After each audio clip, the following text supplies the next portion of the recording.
You're on the ride with the progress. The Hillsong Express. Oh yeah. Hello and welcome to the Deep Sea Podcast, Pressurised, a short, punchy version of our main feed that gets right to the scientific point. If you like what you hear and you'd like to hear the full episode, you can find it in the same feed. And now, to get right to the point. So, slightly different episode this time. We are both in the throes of prepping to go to sea. Very, very busy. Lots of buying of shackles. It's always lots of buying of shackles. You always need more shackles than you think you do. So we thought for this one, we would do a little Q&A from listeners about mainly the sort of offshore life, going on these expeditions and what it's like. So we got some questions from listeners, and I thought we could just rapid fire these. And if any interesting bigger stories come up, we'll go with it. Go with it. Question number one. Well, this is a potentially dangerous one. We're going in hot. Do you ever start getting annoyed with everyone when it's drawing to the end of the trip, or do you always keep spirits high and tensions low? I don't think I've ever been annoyed with everyone, but I certainly get annoyed with some people. So I think it depends who it is and the circumstance. But yes, there are times on the longer trips where you do want to strangle people by the end of it, but you just have to bury that. And ability to get on with people at sea can be a factor in you being included in the trip. Like a big element of it is how well do you get along with others? Because there's some people who are absolute geniuses and brilliant at their work, but they don't get on well with others, and you can't have that poisoning the vibe on the ship. There's an element of cabin fever there too. I think anything over a month, you can see not necessarily with me and anyone else, but you can see it amongst everyone that there's, after about a month, people start to get on each other's nerves a little bit. And what's cool is when you get off the ship and go to the pub or something like that, it all goes away. It goes away instantly. You can be like really kind of like, I just can't stand this guy anymore. But then as soon as you're off the ship and it's like, last night, let's go for a beer, and it just evaporates. It's kind of weird. It's total cabin fever. Mm-hmm. I get that. Do you ever have a moment where you're just, wow, this is my job, I get to do this? And is it tied to a certain moment? Is there one that jumps out for you? Yeah, sometimes. Yeah, there are sometimes. I can't think of one specifically, but when we find something we wasn't expecting, or like you're sitting in a submarine looking at something, every now and again it does pop into your back of your mind that this is not normal, right? It's like, I'm looking at something that human beings have never seen before, and something that a structure that was formed millions of years ago and it's been sitting underwater that entire time, and then suddenly one day on a Sunday morning we've sort of showed up and went, ooh, look at that.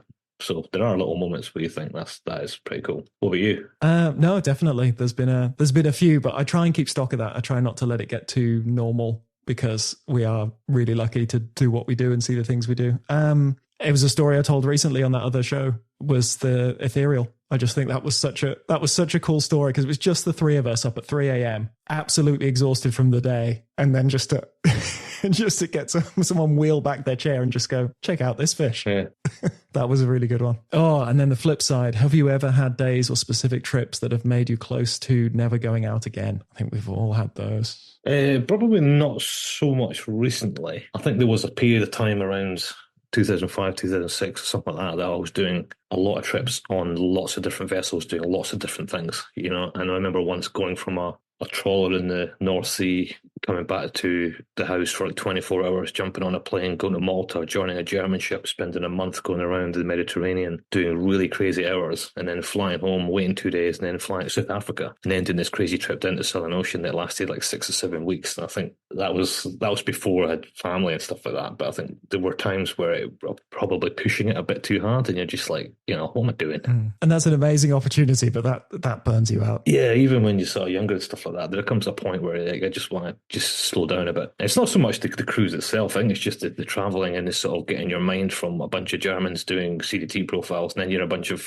British doing loads of trawls, and then you've run, you're jumping to different nationalities, different gear, different science objectives, loads of different time zones, and you're just exhausted. And lots to worry about for each one. Will the gear be there? Yeah. And just they're long, long days. Like a 16-hour day isn't unusual. And there's only so many weeks you can keep that up for before you just buckle. I think I was similar back in the days working in survey where it was a lot of time offshore. And I can remember one where we'd all absolutely busted a gut because we were trying, there was a storm rolling in. If we got the survey done that night, we could all be home for Christmas. If the storm rolled in, we couldn't work, we'd have to stay out on site and no one would get Christmas. And so we absolutely busted a gut. Everyone sort of pulled above and beyond to try and get done. And I came into port late at night on the 23rd. And we'd done it, we'd made it. And as I'm walking down the gangway, my boss is stood at the end of it. And before I'd even got within earshot of him, I was like, I'm not going home for Christmas. Like something's fallen through and I'm going to be sent immediately onto another boat. And I just knew it walking down before he even had to say anything. And I've seen a meme going around at the moment of,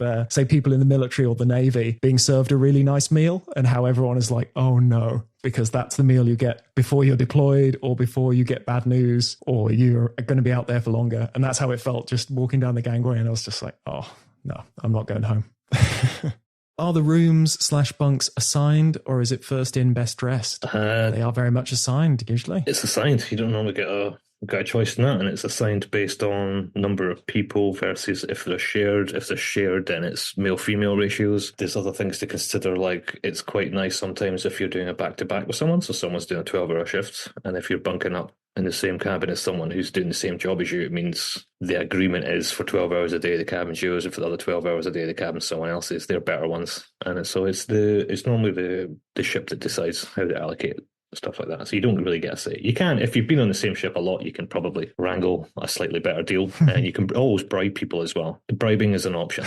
Yeah, never forget bribing. Always on a ship, yep. Your cabin allocation is usually tied to your role during an emergency. And so that might be based on your level of training. So they're not going to have you on the fire team if you haven't done your firefighting and things like that. So sometimes that can influence which cabin you're put into. Oh, scariest moment at sea. Oh, I've had a few. I think probably, I don't know, it's a sort of toss-up between being in an absolute horrendous storm in Antarctica and thinking that Heather was going to get cut in two. And I couldn't do anything about it because they chained me to the A-frame. That was pretty mental. That was on Christmas Day, 2015. That was pretty scary. There was another one where my old colleague Toyo and I went out on a Japanese vessel called Hakomaru and went straight into a typhoon, straight off the bat. And that was just like, I mean, that's a big ship. It's a good, like, I don't know, 60, 70, 80 meters, something like that. And it was getting absolutely pummeled. And they're just like, off we go. And I'm just like, this. Yeah, it's not normally big weather. I think big weather is where it becomes scary because you realize how vulnerable you are. Even on a big ship, the ocean is bigger than you. It's definitely bigger than you. And so it's probably a weather-related stuff. But yeah. Yeah. I can remember a few where it was leaning too far and it was pausing at the extremes of the lean. So it was like going right over and then rather than rolling back again, it would just hang there for a moment. And I can remember lying in my bunk holding on, just sort of trying to measure the angle in my head and thinking like, this is it. This is the one that's going to flip us. Oh, yeah. Scary. Oh, any hacks for being at sea? Like the room closest to the mess means that you get a midnight snack. Well, you don't normally get to choose, but I know that I've been on ships where there's bad cabins that have, like on the old Discovery, there used to be one near the bar. Oh, yeah. And we used to call it the Thunderbog cabin because there was a communal toilet next to it. And it was on a ship, you have vacuum flushing. And this particular toilet was very loud and vibrated a lot. And so if you got that cabin, you'd be trying to get to sleep. And there'd be other guys in the bar and they'd all be taking their turns to go to the toilet every 10 minutes. And Thunderbog would go off right behind your head, just through the wall. So, yeah. That's a good one. We had a few called the anti-gravity cabin, which is the ones right in the bow. So I can remember one where, again, one of these storms, I was being like pushed right down into the mattress. So I could hear the springs groaning and then would like float a little bit out of my mattress as the bow came down again. So it's hard to sleep in that situation. Plus we've got bow thrusters. So it was deafening. It was horribly loud. So that was a bad cabin. Yeah. Aim for low and in the middle of the ship if you don't like movement, because that tends to be the pivot point. That's a pro tip. Nothing else on cabins, really. Yeah. You get what you're given. Deal with it. Oh, this is a weird one. Trickiest, most annoying critter to work with, look for, or study? For me, it's definitely the big decapods, the big pinnaids, the big red shrimp we see at Hadal depths. They're just so skittish that we've tried to catch them in a whole manner of different ways, but they're just, everything about their morphology is to not get caught. And so anything touches those antennae and they're just boof. we've got hours and hours and hours of footage of these things all over the place. And after 600 deployments, I think we've caught one of each species, and they were about 2,000 miles apart, so utterly useless in terms of making any assumptions. So Data points. the big red shrimp are the most beautiful, graceful things in the abyssal plains, but God, they're difficult to catch. It came up today actually in a conversation. A weird one, but glass sponges. Oh yeah, nasty. Because the spicules are like fiberglass, and they get into your skin. You can wear, no matter how many layers of gloves you wear, somehow they still get into your skin. And over a few weeks, it's like eczema. Oh, they're just you're just covered in a rash. It's really not nice at all. And as we've discussed, they smell. It's almost as if humans haven't really evolved to handle glass sponges from the deep sea. It's like they didn't really evolve together at any point. It seems like that's a... It's like we don't like microscopic glass splinters, and they go right into our hands. Yeah, it's like trying to pick up 10,000 hypodermic needles and going, wow, this is really awkward. Yes. So, Yeah. One of those yellow needle bins that they have in hospitals. It's just like rooting around in one of those. Yeah. With the toffee at the bottom. What was it like the first time you went on a ship or down in a submarine? I think the sub's an interesting one. Yeah, the first time I went on a ship was RRS Discovery. I just really enjoyed it. I just genuinely just really enjoyed the whole thing. It was just a really great experience. I loved it. I thought, I'll do this. First time in a submarine, are we talking first successful dive or the first aborted dive? Oh, that's true. There was a near miss first, wasn't there? Yeah, first time in a submarine didn't go that well. First successful dive was just brilliant. It was just such a good day out and coming back. And I think I've told this story on the very first podcast, but it was just one of those days. It was just great. It really was. It went like clockwork, kind of, and there was a big party at the end, and the weather was like an absolute glass off, and there was a big sunset at the end, and they made me a t-shirt, and it was just really cool. Yeah, loved it. Oh, this is a good one. And what's the biggest animal you've seen both on the ship and in the subs? On the ship was a blue whale we saw last year coming back. That's the biggest one. Yeah. That's the biggest one, Alan. You can't top that. I know, I bagged it. I've got nowhere to go with that. It's to challenge a deep of big animals, right?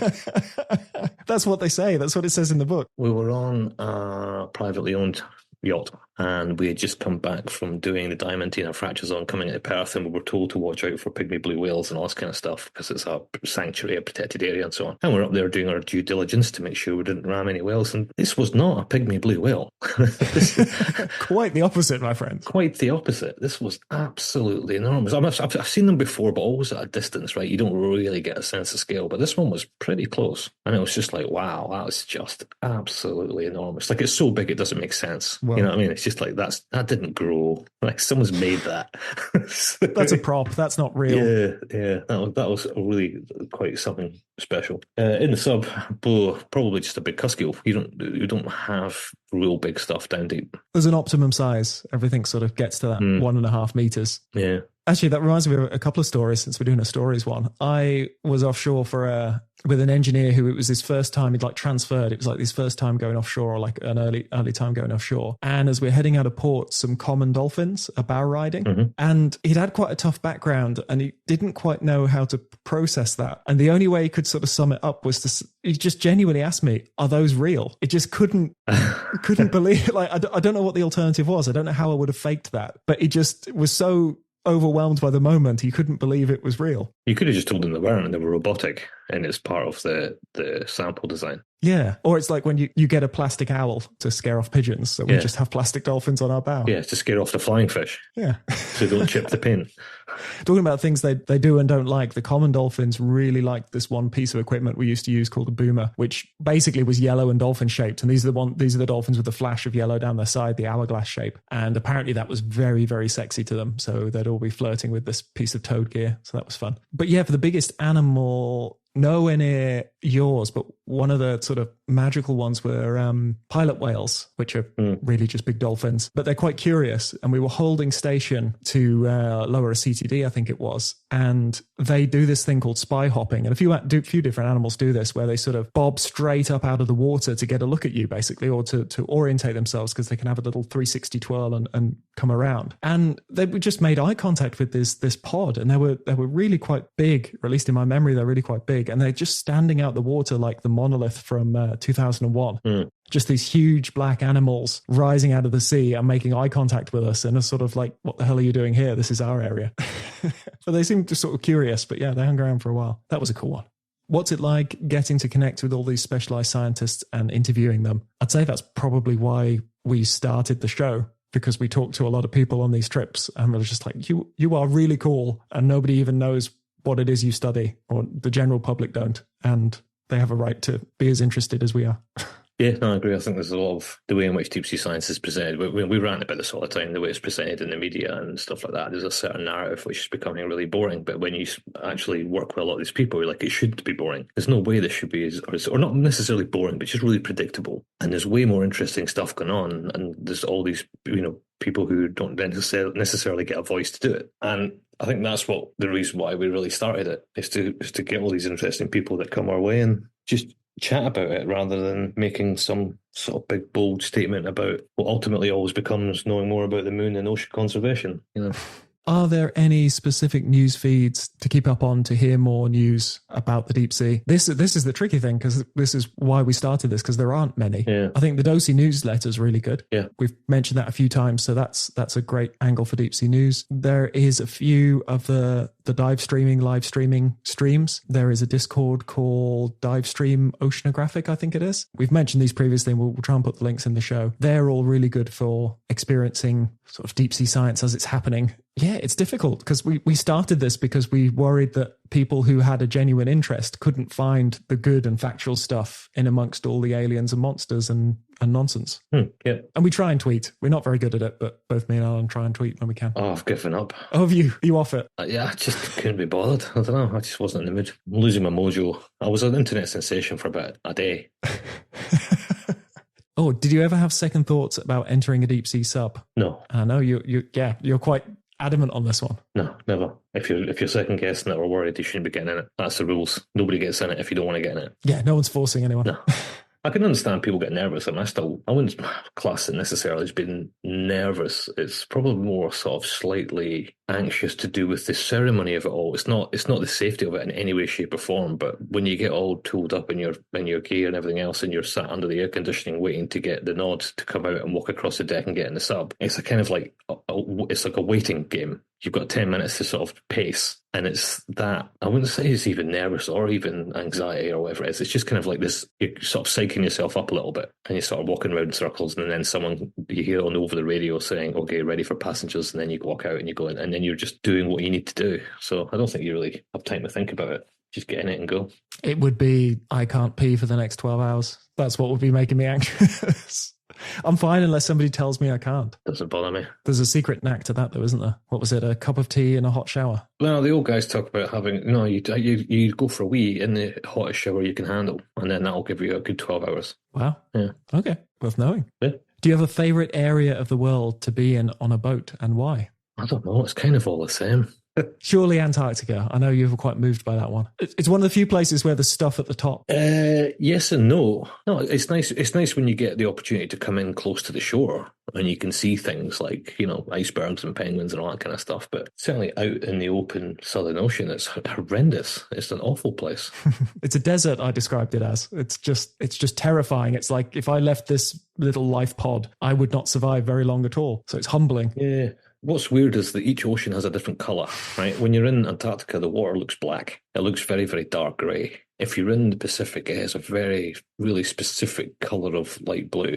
And in my mind, the Indian Ocean is a bit greener, and the Atlantic is even greener, if you like. It's amazing you could rattle that off. That is that is an amazing observation. Yeah, I genuinely think it is. Yeah, I think I could tell a difference. And one of the most beautiful colour is when you get in this sub in the Pacific and you're on the surface and you just start to descend, and there's a moment around a few tens of meters, maybe 50 meters, 100 meters, something like that. You go very quickly, so you lose the light within the first few minutes. But there's a very specific colour of blue, which is very Pacific Ocean, and it's amazing. And the water clarity is amazing too. But if you did it in the Atlantic, the visibility is not very good. So that alone would probably be put in the Pacific as a favourite place. Get Dulux onto that one, that blue. Yeah. Both walls of my house, that one. Yeah. Do you have a favourite ship? We've had some deep bonds. That's some deep bonds, but it's like Kaharo was a favourite, but now 6 months ago we went back to see it. I'm like, I don't know how we ever worked on this thing. So It's smaller than I remember. You know, the ship I'm on just now, I've got obviously a lot of history with it now. I've been working on it almost constantly for 5 years, but it must dwarf any other ship you've been on, really. Even the ones we felt we spent a lot of time on. Like, you've lived on this one for, like you say, 5 years. But that makes it a different relationship to some of the other boats where you go on it and you just have great old time. Like, Zona's a great vessel to be on. Yeah. I personally really like the old Zona. The new one's nice and it's bigger and it's got lots of, it's just nicer kitted out. But the old Zona had some real character to it, and it was a proper workhorse, and the atmosphere was just good, and it says a lot about the atmosphere. And as I say, like I've said this before, there's some ships you get on and as soon as you set foot in it, you're like, nah, I don't like this. I won't name names, but there's some quite famous ships that I just don't like the vibe. It's got bad mojo. And I don't know if everyone else is picking up on that, but like everyone feels that way as well, so it's not a very good trip. Yeah. There's some that are just, I don't know what it is. It's not even the people or the thing. It's just something about, I don't know, can't really put a finger on it. But the olds, I've got a lot of time for the olds on her, like that. Do you get homesick, or is there no time? I think you mentally compartmentalize it. And so I know a lot of people struggle with stuff like that. And a lot of people spend every spare moment phoning back friends and family and stuff like that. But I'm really bad for this. I tend to just switch it off. And knowing that I have to check in at home, I'll make time to go and do it. But then the problem is I find you just don't have much to say. It's like, oh, how's it going? Well, I've done the same thing today. I've done the last 23 days. And, as we get more connected, it's getting kind of difficult because you really have to be present in that world. You're so busy. There's so much going on. Yeah. And you've got so little time and energy left over. It's lovely to sort of hear those voices, but also it makes me homesick. Yeah. Yeah. Because it reminds me of everything else. Yeah. And you can just be in the zone. And the more people there were to miss, once I had a family of my own, it was a lot harder to go to sea. But I used to be fine with 6 weeks. It was just, I'm going on the adventure and I'll be back when I'm back. But it's a hard thing to explain to someone who's not done it, but it sounds selfish. It doesn't sound nice. Yeah. Because absolutely people I miss, but I can't find the time for updates and to juggle my home life from remote. If you can't switch it off, you'll just become miserable. This is the thing. So over the years, I think I've managed to kind of like switch it on and off when you have to. If something happens at home and you have to sort of be in the zone for that, then you can sort of, don't know what, maybe I'm just very robotic and very binary, but just kind of like, right, get into family mode and do whatever you need to do and make the calls you have to make, and then back on the ship. I don't sit and dwell on things or mope around and wish I was somewhere else. You're there now, just do the job, get off, and when you get off, you'll deal with whatever you have to deal with. That's just, I don't know, it's a superpower, switching off. There's probably a lot of people in the military who get that. I think that's a similar mentality. What's it like to try and do lab work on a rolling ship? Really irritating. I can't do microscopes. You're guaranteed to get seasick if you try and use a microscope. Actually, it's not lab work that annoys you. Lab work's just a balancing act, just like spinning plates, right? You just got to make sure everything's tied down, everything's got little holders and all that kind of stuff. The thing that bugs me is typing when it's really going for it. I remember we did a job off Titanic. We were sitting above Titanic we went out there for like 8 days and never got a single dive in because the weather was so bad, and it was just rolling all the time. And for some reason, I forget what it is, I had to write something for something, and I promised myself I'll do it when I was away. And it's just every word you type, there's a typo. Because you're sort of like being pulled off the keys. You're pulled off the keys and you're pulled on the keys and you're back and you spend the whole time just going THEE delete space. It's just you might as well just start typing with one finger because it's just so irritating. And that's when I get to the point I want to take the laptop, take it outside and literally throw it into the sea. I find typing in rough seas to be the most irritating thing. I can't hold my thread together either. I find out my writing's really bad. It's not just using the keyboard, it's just stringing sentences together with that sort of external stimulation of constantly holding balance. My writing's terrible when I'm at sea. It's weird. Do you ever get songs stuck in your head specifically at sea? Yeah. I've discussed this. Yeah. And I think it's the rhythm of the vessel. I think the rocking of the vessel is the same tempo as certain pieces of music. Yeah. And they just get stuck in my head. We experimented on that once where we deliberately picked a song and started playing it quite a lot in a lab to see if it would then catch like a virus. And ultimately you'd end up a couple of days later, you'd find somebody whistling it. Did that once on the James Cook. Oh, did it work? It did. It was Octopus's Garden. Okay, that's a good one. How do you mentally prepare for a stint at sea? I think it depends where you are in your career and what your background is. I think going back, I would probably struggle more when I came back than going. Because when you're young, free and single, and you're like, yeah, let's just go on a big adventure, and you just go and deal with it, and then you come back and you realise you have nothing. You know, you come out the arrivals gate, and there's all these wives and girlfriends, and all be like, oh, everyone's that, and you just walk straight through the door and into a taxi and go to the pub and find your mates, and you realise that, why am I even doing this? Whereas now it's different, because now you're going home to something, but then the harder bit is leaving in the first place, because you don't necessarily want to leave them, but you're looking forward to coming back. And so I think that's something that shifted when you go from being young, free and single knucklehead to someone who's actually got kids. Yeah, that's really valid. I find the build-up more stressful, just because there's always that stress of getting everything ready, getting the mob ready. Things are inevitably late. Suppliers inevitably let you down. We have never successfully internationally shipped our equipment. Nope. Yeah, is that record still holding? I think so, yeah. It's never worked out. No. So it's always stressful. And at the moment, I'm just, if I wake up at 3 a.m., that's it. I'm up, because I'm just running scenarios. I'm packing things. I'm running internal stress tests on pieces of gear I'm putting together, and if it bends that way, is that going to break there? And So yeah, I'm finding this part quite stressful, and so I don't want to then be snippy with my family, and then when I'm away and missing them, my last memories of the last week and a half spent with them is me being tired and grumpy and stressed about other things and not really spending any time with them. So that's something I'm trying to balance right now. If you could give one piece of packing advice to someone going on the first expedition, what would it be? I know who this is. I know who asked this question, and she's teeing me up, but do you have any? No. Excellent. The big grand finale question. No, I don't know. I've seen people come on, I still regularly see people come on ships with huge bags and loads of stuff. I just don't get it. You pack amazingly light. Your packing's fantastic. There's a washing machine on the ship, right? You don't need to bring a month's clothes. You just bring a week's worth and wash it. It's pretty easy to work out. My pro tip is, when you're going to do the very careful packing of your bag, lay everything out on the floor, take a photo of it, and then pack your bag. So when you inevitably do that, did I pack that thing? You can just zoom in on the photo, and you don't have to unpack that bag 6 or 7 times because you keep forgetting things. There you go. Never thought of that. That is my pro tip. Better than an inventory. You can just zoom in on it and see that it's there. And if it's in the picture, it's in the bag. My alternative strategy is just don't take anything with you. It's like, did I remember to pack that? What? Oh, that's right. I don't take anything. So it's all good. Just 4 black polos. Yep. And some shorts. Yep. And that concludes this episode of the Deep Sea Podcast. There is a link in the show notes for how you can support the show if you want to give us a hand. Everything from sort of liking and reviewing and things that you can do for free to things like becoming a patron, which again continues to blow my mind that people are just so generous. And we've got a nice little community forming now. I'm loving seeing the chat of just people interacting and becoming friends through the show. A real variety of people with some really cool stories. So until we both return from sea, we'll deep sea you next time, and we abyss you already. Ride with the